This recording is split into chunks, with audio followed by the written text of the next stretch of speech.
So we might as well get going here, everybody. Welcome.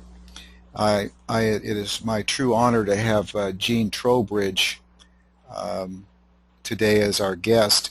And Mr. Trowbridge is a CCIM and also an attorney, and he does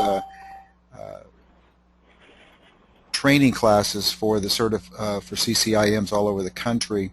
And he's also an attorney who does private placements and preparation. And once again, it's a true honor to have him here. Gene, why don't you go ahead and take over from here? Okay, thank you, Jim. It is great to be here. I think I'll tell the people that Jim and I met several years ago in Charlotte at a workshop on this topic, and we've had a long relationship since then, and I'm pleased to be part of this presentation. I have a PowerPoint presentation that I'm going to walk through with you, and then at the end, I'll have time for questions.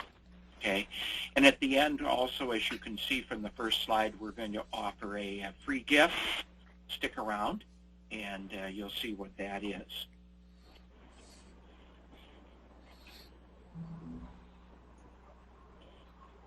So Jim's already given my introduction. Probably the most important thing, other than being an attorney, is that I actually was a syndicator for about 20 years, doing my own deals, and had about 850 investors. One year we sent out almost 1,700 K1s to investors. So at a pretty big operation that we were running through the broker-dealer network. And times changed, and I wound down that business and went off to law school. And now I'm still in the syndication business, but I'm generally involved with mentoring and helping other people be syndicators, and I get a great kick out of that. One of the questions people ask me is, why would you ever do a syndication? And I guess one of my comments, and it isn't on the slide, is if you didn't need to do a syndication, I wouldn't think you'd want to. If you have all the money you need to own investments, then don't do a syndication and just invest on your own. But the problem we find is that pretty soon you run out of your own money, and so you need to pool resources. By buying more properties and spreading your money out that you have, you can diversify. One of the things I like about this business is I come from a real estate brokerage background, and real estate brokers are always interested in controlling properties. They take a listing or they get a buyer-broker agreement. Well, the syndication business is better than that because you actually hold the investors. The investors actually give you their money, and then you go out and buy the properties. So you have total control, and you can generate fees, and you can build equity by representing these other investors, taking their money, and doing syndication. So that's a lot of good reasons to do this. Hi, this is Jim Hitt, and I'm doing a voiceover because the original recording was had some static in it. I wanted to cover the three types of syndications that were mentioned on the original presentation, which is fully specified. A fully specified private placement is one where the property is already identified, such as an apartment building, commercial building, or retail center, and you're going to raise money based on your business plan for that particular property, and it will be the only one done inside the private placement.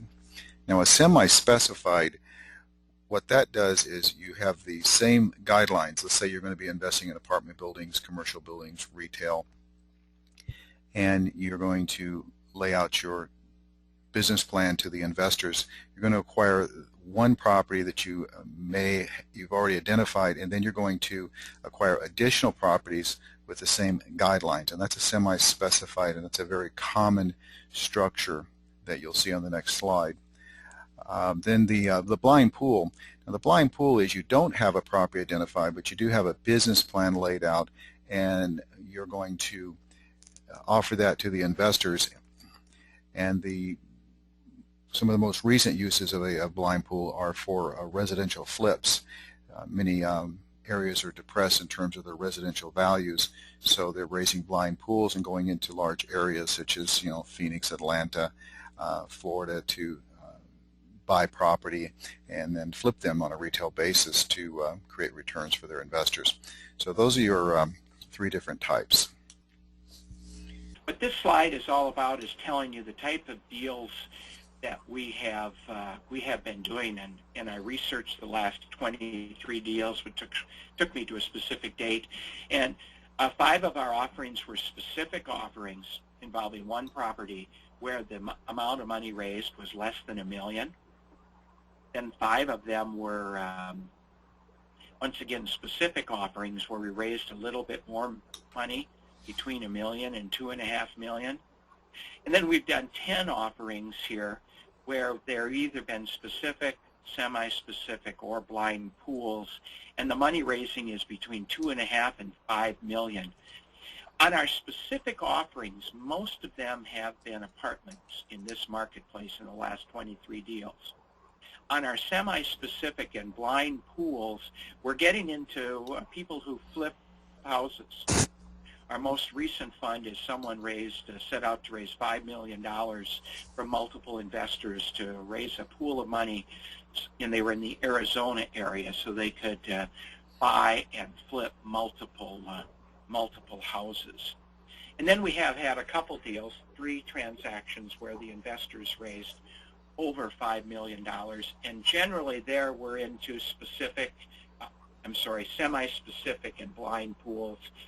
The most recent one we did, one of our clients had identified an apartment building that needed about $2.5 million to purchase, and he set out to raise a fund to raise $7.5 million, so maybe they could buy 1 or 2 extra apartment buildings in the same fund to give their investors diversification.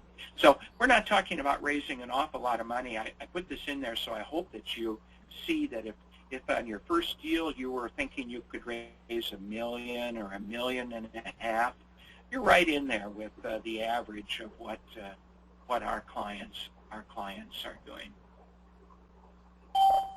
One of the questions my people bring to me is, do I raise the money first or do I find the property first? And this slide develops the distinction.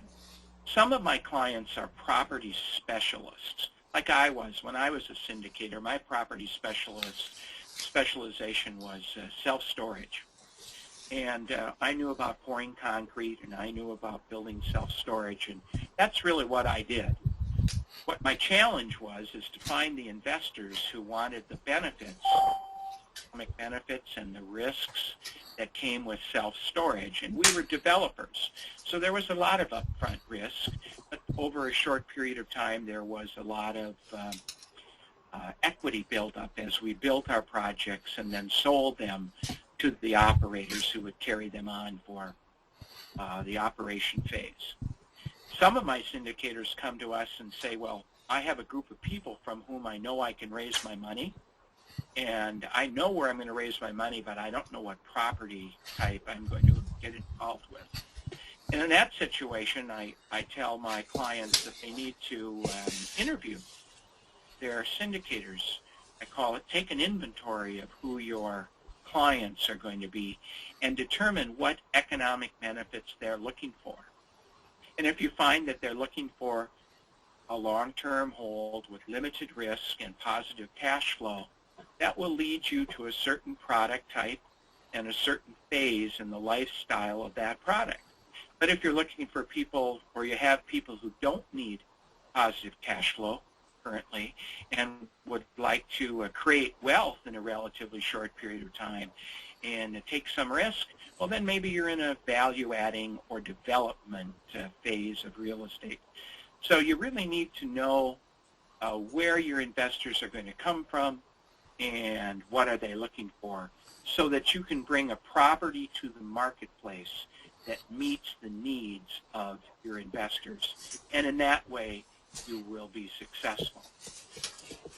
There are all sorts of things you need to know to be a sponsor, and I just listed them, and you could look at those.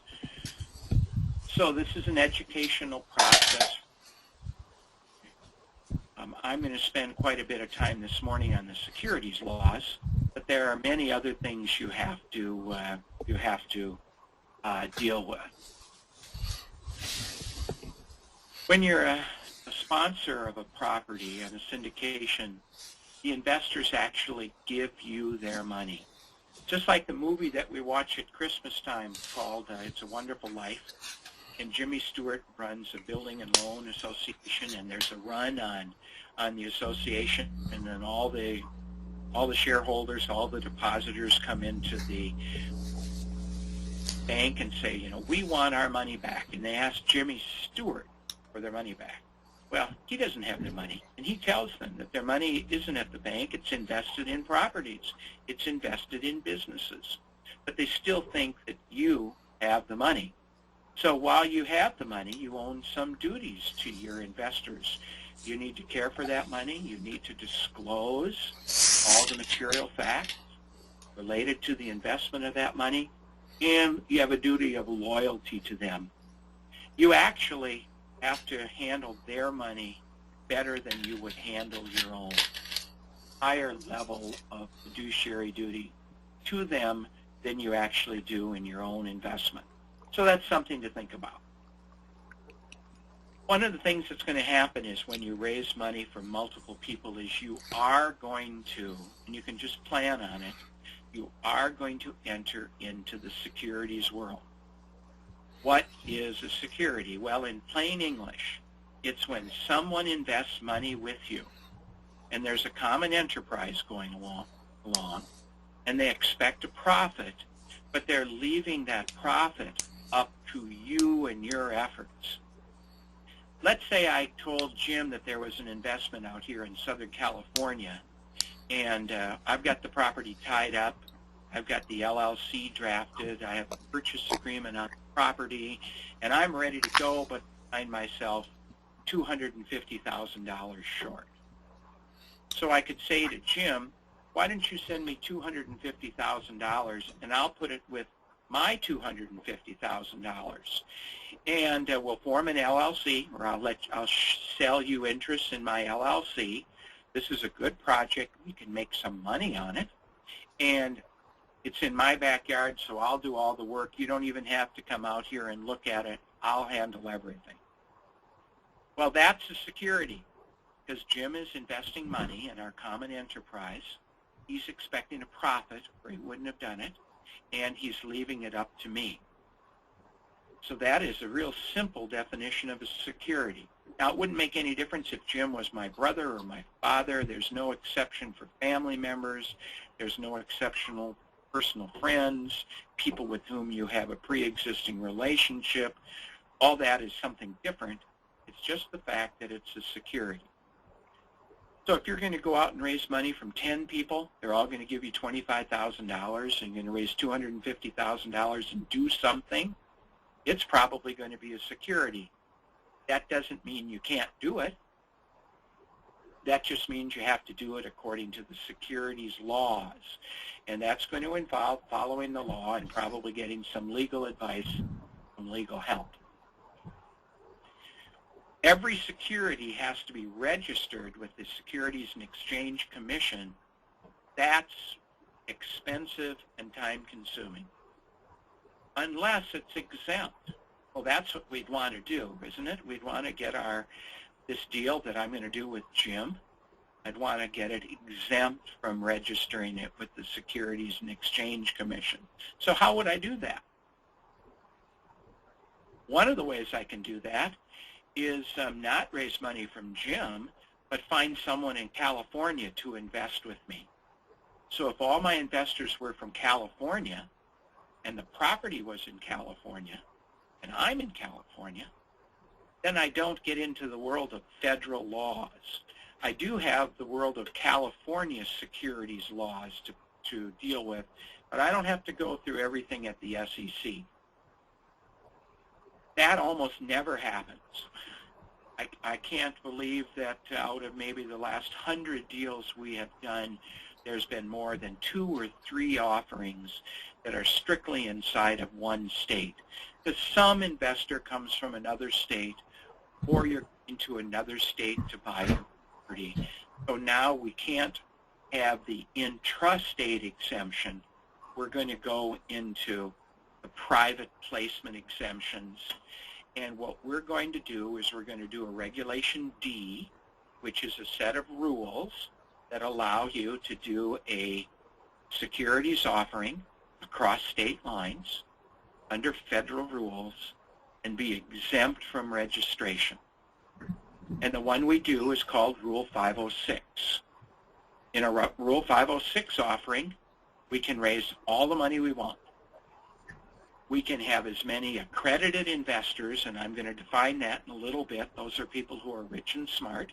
We can have as many of those as we want, and we can have 35 people who are sophisticated. Those are people who don't meet the definition of accredited, but they have business experience, so they can make a decision for themselves on whether the deal is suitable for them. There would be a restriction on advertising or general solicitation because this is a private placement, and the government wants to regulate how you're going to find these investors, and you have to give them disclosure documents, a private placement memorandum, an offering circular, whatever you want to call it, to tell about the investment before they invest, because you're responsible for giving them full disclosure before they make their investments. Now, here's a slide on the definition of an accredited investors. For individuals, the current rule is the individual, that would be a person investing on their own, or a married couple investing, filing a tax return as a married couple, or someone filing a tax return as the head of a household. We would need to have net worth in excess of $1 million, excluding their personal residence, their primary residence. That's a new change that came out of the Dodd-Frank bill, where we now can no longer include the investor's primary residence as part of their net worth. So that would be someone who, in the guise of securities laws, is rich. There's some technical parts about that. What if your house is underwater? Well, that extra debt is going to reduce your net worth, but we can worry about that later. It's just simply we're looking for people who have this $1 million net worth, or have an annual income, $200,000 as an individual, or $300,000 if they're married, filing joint. So if you meet the definition of rich, which is those two dollar and cent definitions, you are accredited. And in a Reg D, Rule 506 offering, you can have as many of those investors as you want. Today, you can't advertise for them, but you can have as many investors as you want. And sometimes we get entities to invest with us.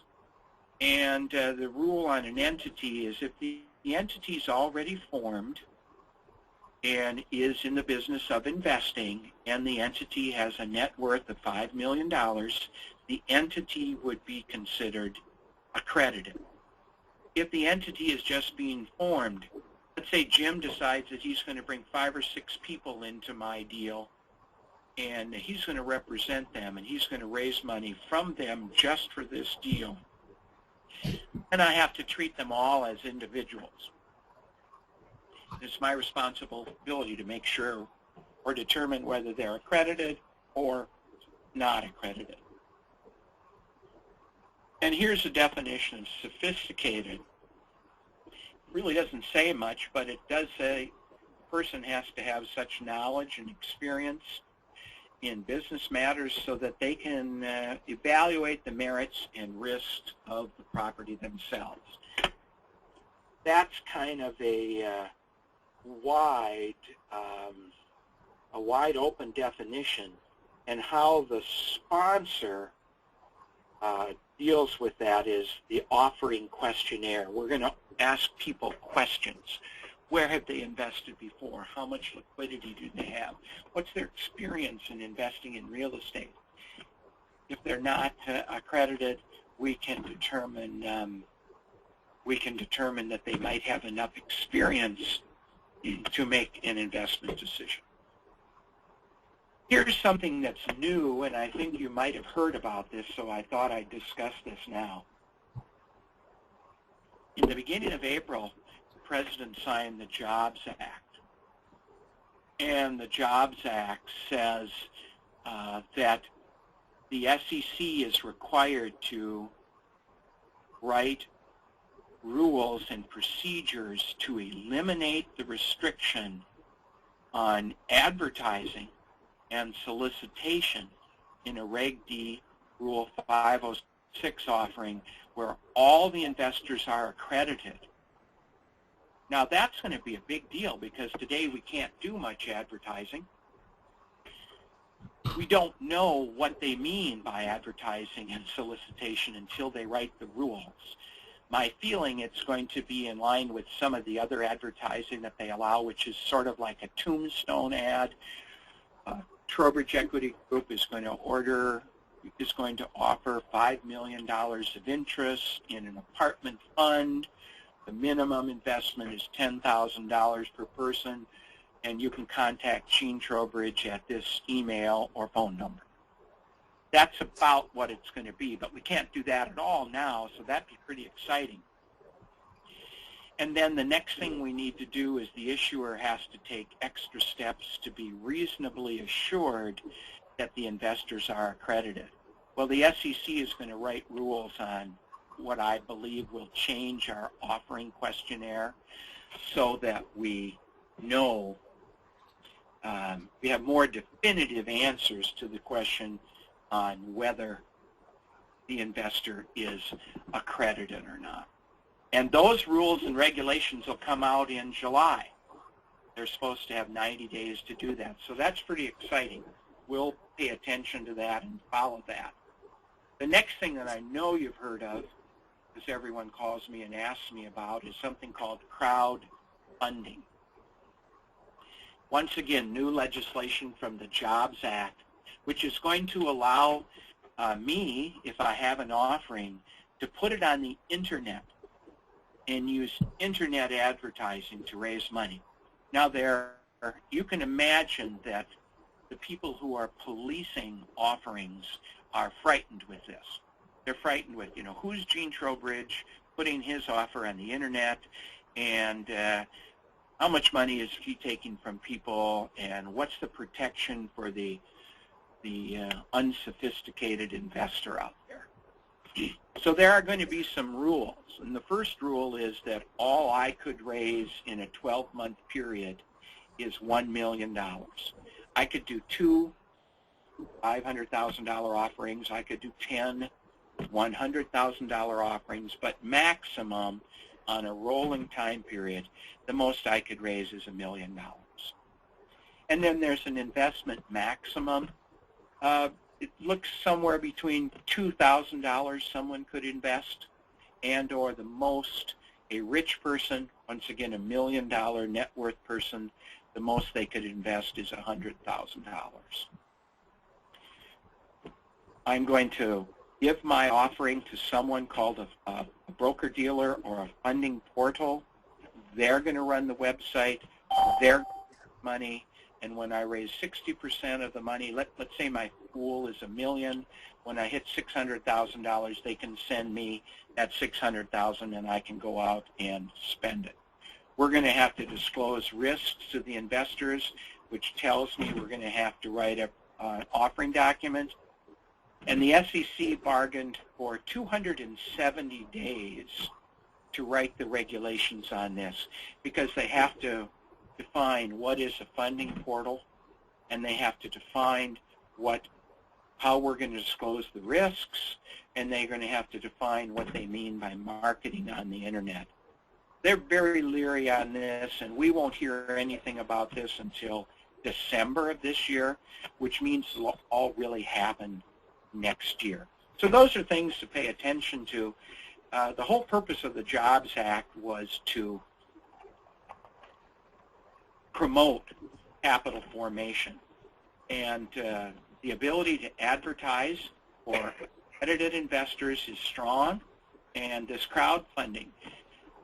I could see someone trying to raise $1 million from people with $10,000, get $10,000 investors in your funds, and go out and do a fund to do hard money lending or house flipping.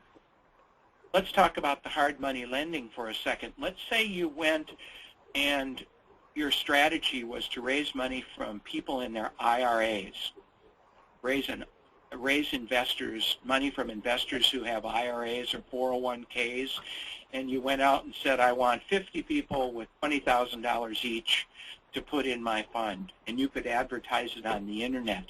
And then you were making hard money loans in a secured position with some good interest and some upfront points.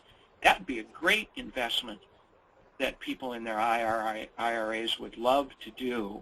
And so I see some attractiveness to crowdfunding for even the smallest syndicator, which is what it's all for. That's what it's all about. So I think we should follow that. Who are you going to ask for money? Well, generally you're going to ask people you already know. In your first syndication, you're going to be most successful from raising money from people with whom you already have a relationship. You're going to have to see if they're accredited or sophisticated. I would suggest you'd only work with people who can afford to lose the amount of money that they give with you. You know, you're in control of these people's lives to some extent, and that's an uncomfortable position for some syndicators. So deal with the right type of people, deal with people who understand the risk, and deal with people whose goals match your product. If you're going to build something, you're going to keep it for 18 months, and you're going to double your money through construction. Don't sell your product to a bunch of retired school teachers who are looking for cash flow. That just won't work. Tools you're going to need, these are the things that your attorney is going to draft for you. You're going to need a pre-qualification questionnaire to give to investors. They're going to fill this out, and they're going to tell you if they're accredited or not. Well, that's important for you to know before you even have an offering, because you're going to build an inventory of potential investors. Then when you actually ask them for their money, you're going to give them a subscription agreement, which is going to reaffirm that today they're still accredited. You may get a pre-qualification questionnaire from someone and not have an offering for 6 or 7 months. You need to go back to them at the time of the offering to reassure that every investor understands the risk and understands the offering and whether they're accredited or sophisticated. This is a picture of how your fund is going to look. You are going to be the manager. As the manager, you're going to form a fund, and this is what's going to own the real estate or the notes that you're going to lend on or the houses that you're going to buy. This is what's actually going to take title to the investment. This LLC needs a manager. That's going to be you. I suggest there's more than one person here. One of the things Jim would say to me on my scheme that I presented to him is, Gene, I'd love to invest with you, but you're way out there in California. What happens if something happens to you? I need to answer Jim's concern about continuity. I need to have some way to show Jim that if something happens to me, certainly even short of dying, if I go bankrupt or I get divorced or I have a stroke or something, that his money is still safe and someone is managing his money. So in the managing LLC, there'll be more than one person. Then the managing LLC will run the owning LLC, which is made up of all the different investors. They invest their money here. This LLC will write them their checks, and this is what what they own. But what's going to happen is you're going to make money if you're going to be a syndicator through sponsoring and running that LLC. You're going to have the responsibility of figuring out what property are we going to buy, what notes are we going to buy, what's your due diligence, communicating with investors, making the decisions. You're going to have all that responsibility. You're going to, in the owning LLC, we're going to form it probably in the state where the property is located or Delaware. The investors are going to buy units in that fund. The manager is going to keep the management. The sponsor is going to determine how much people can invest. The sponsor is going to try to manage the investment so that you control how many investors you're going to have. And I think that'll be important in crowdfunding. If you can raise $1 million, do you really want 100 investors with a $10,000 investment amount? Or do you want 10 investors with $100,000? A lot of that's going to depend upon you and your ability to have inventoried your investor pool before you start to raise money. How much can you get paid? Well, whatever you can negotiate, but you have to disclose it. One of the things we like to do is we like to have you look at the fees that you've structured in your deal and do a present value approach to determine in today's dollars how much is doing this deal worth, and then can you measure the risk that you're taking. Clearly, you take on risk when you're a sponsor. You take on the risk of, oh, your property due diligence didn't turn out right, the performance of the property isn't the way you expected it. Sure, you have risks with the property, but in my long career as a syndicator and in working with these syndicators and their current deals, the issue is always going to be the risk you take when you start managing 10 or 20 people. And if you have those 10 or 20 people in a deal with you for 5 or 6 or 7 years, something's going to happen in their life that's going to have them call you and ask you to solve a problem, and the problem is usually a problem of liquidity. And you need to have a good document drafted by a lawyer that allows you to address that, or you kind of screwed up their life and they're going to make it hell for you. So the risk of handling the investors is something that can be overwhelming at times. And one of the first things I said in this conversation is, if you don't need to do this, don't do this. But if you don't have all the money you need, take on the risk, make some money, and be a syndicator. What are my deals looking like? The sponsors who are bringing deals to me today are generally offering 4 to 6% cash flow in some sort of a priority position for their investors. And then if there's more cash flow to split, they're probably splitting it with the investors 50 to 70%. The rest goes on to the manager. Generally, our investments are promising investors over a 3 to 7 year hold a return of 10 to 15%. We don't have any guaranteed returns. Real estate or notes are a risky business. We just distribute what we can, and we owe the people 100% of honesty and full disclosure in the operations and the projections of our projects. Why would someone want to invest in your deal? Or if you're out there thinking about investing in someone else's deal, why would you want to do that? Well, number one, maybe you can't buy commercial real estate on your own. And number two, if you could, you can't buy one big enough to afford professional property management.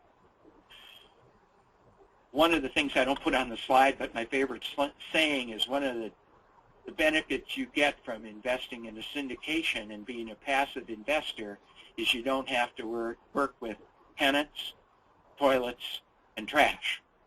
You let someone else do that. This is a great vehicle for investing with your savings or your self-directed IRA. Terrific vehicle. It's a passive investment. There's no issue of recourse mortgages for the investor. It's just, and Jim will tell you all about that when you talk to him about the possibility of investing in your self-directed IRA. I would suggest that about a third of the money that all my sponsors raise comes into their deals through their investors and their self-directed IRAs or their 401ks. And one of the things you get as an investor is the opportunity to build cash flow and equity. What's the downside? Well, bad sponsor, bad investment. But if we write a good document for you, the investors can remove the sponsor. There's a lack of liquidity. The interest in an LLC is not liquid. It's difficult to sell it, so you better make sure that when you invest or you take an investor into your deal, they can withstand a 3 to 7 year investment and not have to get their money back. Another downside is you do lose control over the investment. So if you've got plenty of money and you want to control your own deals, don't do this. But if you want to invest with someone else because you can't buy commercial real estate any other way, well, just pick the right sponsor. Upside for the sponsor, you can get involved in bigger profits. You can get a piece of the action. If you have any problem maybe in getting underwritten for a deal, the bank looks at the bigger the property is, the bank looks at the deal more than the people. You can get a bigger property that provides you with professional property management, and you can diversify whatever money you have into other investments. If you think about it, at the height of my syndication career, I had 16 syndications, and I think we had 27 properties. And so my money was diversified over an entire portfolio. And as we started selling those properties and I started cashing in on my equity positions, I created quite a bit of wealth. And that's why I went into the business. Downsides of being a sponsor, it's a lot of work. It's a different business than you've ever been in. My concern was too many investors. With 850 investors, the care and maintenance of investors got to be unmanageable. Bad investors are a pain to deal with, and you do have a heavy responsibility because of your fiduciary duty. How are you going to get started? Well, you got to build a team. You need all these people on your side before you start being a syndicator. You're going to form an LLC. Pretty much it's going to be formed in the state where your property is located. We're going to prepare some documents. We're going to create the operating agreements. You're going to open a bank account. Then you're going to go out and find a property. You've got to form that management LLC with more than one person. You analyze the property, you submit letters of intent, negotiate terms, you open escrow. Or if you're doing mortgages, you're doing hard money lending, you go out and trying to find potential borrowers. You're analyzing their property. You're making offers to them about the loans that you would make to them, and closing the deal. I would suggest you give yourself 90 days to do a deal. If you came to one of my 3-day workshops like Jim did a couple years ago, I would tell you that you might even need 6 months. But the 6 months is probably combined with you being out looking for your property. Once you've found a property, you have to do your due diligence. You're going to have to go to the bank and get financing. We've got some legal documents. We're going to have to raise money from the investors. So collectively, I think it's going to take you about 90 days to get this thing together from the time you get a letter of intent until the time you can close the property. The attorney's going to draft a private placement memorandum, an operating agreement, and a subscription agreement. These documents consist of the practice of law. In some states, doing these documents yourself is at least a misdemeanor, and in every state, it subjects you to a civil action if you do these documents and they aren't right. So you need to hire an attorney like me or like someone else, and most of us who practice in the area of securities law have errors and omissions or malpractice insurance to protect investors in case we... Here's the areas that an attorney can help you with, all sorts of things. If you're going to do securities, you better do it right, do it legally. You can clearly do it, but you need someone to help you. Now, here's the free gift. Since you stayed all the way through this, if you go to my website, groupsponsor.com, I have a free MP3 download for you. I also offer it in a CD package, and here's the picture of the CD, but it's called A Whole New Business, and I've picked 11 concepts that I think you should talk about or you should hear if you're going to think about either being an investor in a syndication or being a syndicator yourself. And once again, you can go to that website, download that. It will ask you for your name and email address, and if you choose to do that, you can opt into my database, and then I send information. I write articles. I have telephone conferences. This part of my database is really designed to provide information to those people who have signed up for my database. So I hope you do that. And Jim, that's what I have to say, and I'll take some questions.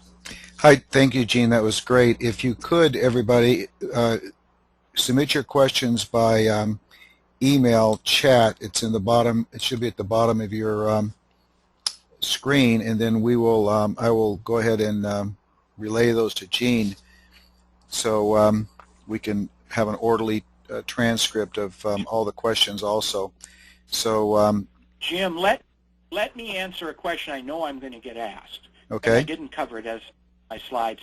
I was not asked if we needed a securities license to do this. And the answer to that question is no, you don't. The analogy is selling real estate. You can sell your own real estate without a real estate license. You just can't sell anyone else's real estate. In the securities world, you can sell the securities you create and issue. The word is issue. If you're going to issue your own securities, you can sell them without a license. No one else can sell the securities you issue.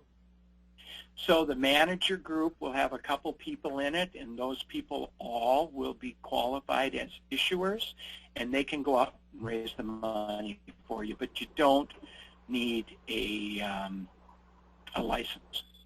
Thank you, Gene.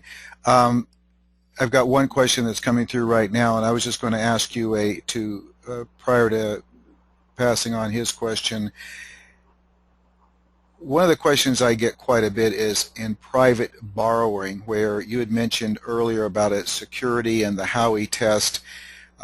Many of our clients and our real estate investor friends are using private parties to raise money. They're getting people to loan them money on individual houses, and they're in the business of borrowing money to buy houses. How does that play into that Howey test, Gene? That's a good question. Remember, Howey talked about a common enterprise and an expectation of profit. If I go out and borrow money from someone and I sign a note that's secured by the property, and then I take that money and go out and buy a house, number one, there's no common enterprise there. I do whatever I do with the money, and I have to pay the person back. If I don't pay them back, they're going to come and break my legs, okay? That's not a common enterprise, and they're not in it for profit. They're in it for an interest rate. So that's an adversarial position. But I could change that, Jim, and I could say, Jim, instead of you sending me $250,000 to be part owner in this LLC, send me $250,000. I'll secure it with a mortgage against the property, and the terms of the loan will be 6% paid quarterly, and 25% of the profits. So it'd be a participating loan. In most situations, and it's a combination of state and federal law, so I'm not going to be definitive, but in most situations, that participating loan, Jim, does make it a security, because there is now a common enterprise, and the investor is investing more than just for interest. Okay? Yeah, thank you, Gene. If you have an enterprise that is, I want to expand a little bit on this because I know we're going to get a lot of questions on it. I want to expand a little bit on the borrowing aspect. If you have an entity or a person who is borrowing a multitude of money on various properties from a variety of different people through either their known solicitation, or let's assume they're not advertising, does that make it a common enterprise that way, where the person's in the business of borrowing money to buy houses, even if it's secured individually? Yes, absolutely, and I would write an offering. We've done many of those where someone goes out and says, I really want to issue individual notes to individual borrowers, whether they're secured or not. I'm going to do this over and over and over. So what we would do is, because of the multiplicity of in number of notes, we would write a private placement memorandum. We would explain all that to the investors, and the offering would look like a series of individual notes. They can all be a different amount, different duration, different terms, but it's a pattern of activity that would be determined to be a security. And a lot of that, Jim, is going to be governed by state law.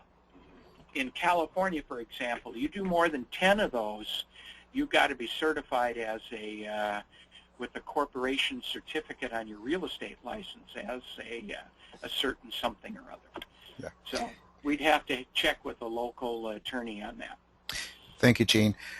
Eric asks the million-dollar question. He says, what does it cost to create a private placement memorandum subscription agreement and fund an operation, the fees, attorney's fees, Sure. and cost? Sure. Well, of course, that would depend upon who you're asking. If you ask a law firm with 40 names on the top of the letterhead, it probably costs more. And if you hire a firm with just 2 lawyers on the letterhead, it probably costs less. With our firm, it's a range of $12,500 to $20,000, depending upon how much you raise and how many classes of investors you have. So I'd plan somewhere between $12,500 and $20,000. Most of our offerings are between $12,500 and $15,000, because most of our funds are less than $5 million as far as the money raised. Thank you, Gene. Diana asks, with a Reg D exempt offering, do you still need to register the securities with the state's Security Commission? If you do a Rule 506 offering, I can answer that question, no. You file a Form D with the federal government, with the SEC, and then Rule 506 trumps state laws.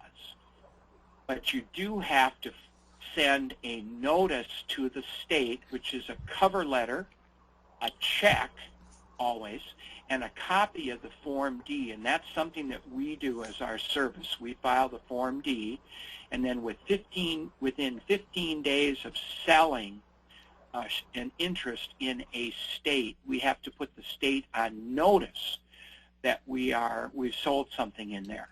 If you use a different Reg D offering, a Rule 505 or a 504, then the answer to your question is yes. Then you have to comply with all the blue sky rules of each state. So we don't do that. We generally do Rule 506 offerings. Yeah. I'm going to piggyback on her question, if you don't mind. Could you just give them a real quick, brief overview of the 504 and the 505, since you didn't mention it in the presentation? In a 504 offering, it's once again a small offering. The maximum you can raise is $1 million. And all of your investors have to be accredited. And the documents you give them can be relatively short because you're dealing with rich and smart people. But you can only raise $1 million in a 12-month period of time. A 505 offering will let you raise up to $5 million in a 12-month period. You can take 35 non-accredited investors. They don't have to be smart like the sophisticated investor. They're just simply not rich. And you can take 35 of those, but you have to give them a real thorough set of documents because they just are assumed to be unsophisticated and not know anything. And then once again, the state has control. Before you offer anything in a state under a 505 offering, you have to register with the state. That's why we do 506 offerings. For the most part, you want to take at least sophisticated investors who know what they're doing and accredited investors. It protects you. It keeps you from taking on additional risk that comes from the investors' lives. I've got a question here from KD Malcolm. Wouldn't that be an exempt private placement memorandum if your investors are all in a state where the property is located? Okay, back to the intrastate exemption. If all of your in California as an example, all of my investors are California, the property's in California, and I'm in California, it is exempt from registering at the SEC. But then I have to look at California securities laws and see what California lets me do. And the same thing in Texas. Everything, the property's in Texas, the investors are in Texas, you're in Texas. You don't have to worry about the SEC, but you have to go to Texas, and you have to follow their securities rules. And for the most part, you're going to do a PPM under their guidelines. Okay. For the audience information, we're going to have this is recorded. It will be available on my website with the PowerPoint presentation and also the question and answers.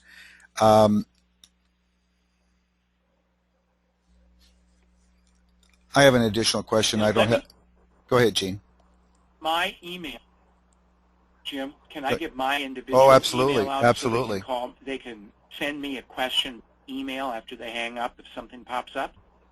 Absolutely. Is that okay, Jim? Yes, absolutely. Please. And phone number too, for that matter. Simply Gene.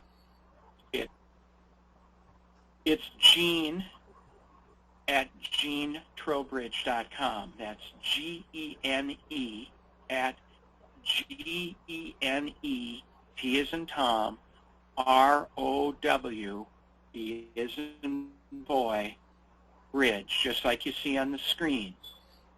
Gene at GeneTrowbridge.com. I'm going to repeat that for you because there was a little feedback. It's Gene at GeneTrowbridge.com. That's G-E-N-E at GeneTrowbridge.com. And he's real good about getting back to you, by the way. The other question I get quite a bit when people talk about raising private capital, since there's no other questions at this moment, is can I pay anybody to solicit capital for me? So I want to raise $100,000. Can I pay somebody to raise $1 million? Can I pay people to bring me investors and give them a fee? Generally, my answer to that question is no. Back to the analogy of having a real estate license. If you have a real estate license, you can collect a fee for selling real estate, but you can't share fees with unlicensed people. In the securities world, a securities licensee can collect a fee for selling a security, but they can't share that fee with unlicensed people. So if you were to hire a securities licensed person to sell your shares, your interests, yes, you can pay them a fee. But if they don't have a securities license, the answer is no. Now, if you are an issuer, the issuers can share the benefits that flow into the manager LLC, not necessarily a sales commission. In fact, I would structure it so it isn't a sales commission. But inside of the manager LLC, there's a way to share the profits amongst the people who raise the money. Thank you. Is there any other questions that we can submit to Gene while we have him as a captive here? Because it's not a once-in-a-lifetime opportunity, but it is a significant lifetime opportunity. So any additional question? No? Well, Gene, it was a great pleasure to have you with us today, and I know that my clients and all other the guests today really enjoyed it. It was a great presentation. It's timely information considering the lending environment that we're in today, and an opportunity for the folks to go out there and do these type of transactions and increase their investing power in what's probably one of the greatest markets in the last 40 years. So, Gene, it was truly a pleasure. And for you folks that are listening out there, we're going to have this link to this presentation on our website at www.americanira.com. That's americanira.com. And you can also reach us at 866-7500-IRA. That's 866-7500-472. And we'll be looking forward to hearing from you. And thanks again for attending. We appreciate it. And thanks again, Gene.